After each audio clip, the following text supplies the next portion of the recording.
The annual battle between the world and the United States over that country's horrific mistreatment of Cuba took place last night, but with some shocking surprises. Ukraine refused to stand with its master for a start, and there were 4 other differences.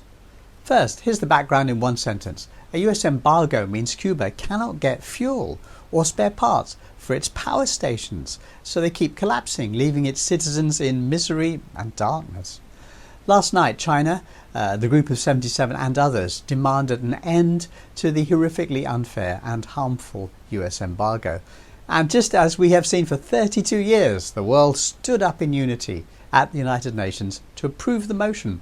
The result of the vote is as follows. 187 votes in favor, 2 votes against, and 1 abstention. Draft resolution A79L6 is adopted.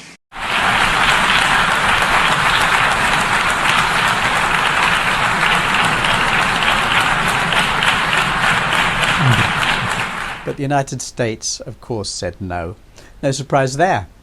You know what the vote was? Yeah, it was a predictable vote in line with past votes. Yeah, exactly. But just for the record, let's say it was 187 to 2, 1 abstention. I am aware. The 1 abstention wasn't even a Pacific Island nation; it was Moldova. Yeah, I'm aware of the long history of UN votes on this matter. Yes. Okay.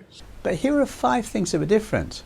First, as mentioned, Ukraine regularly sides with its master by shunning the rest of the world and choosing to abstain. But not this year. Ukraine voted with China and the rest of the planet.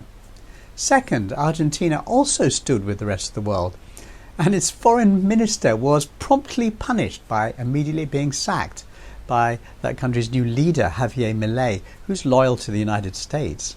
Third, Moldova this year stood alone on the abstentions list. This was clear confirmation that the US has been interfering with the country, as smart people knew from the fact that every Western mainstream media outlet reported the exact opposite, saying that the Russians only were interfering with it.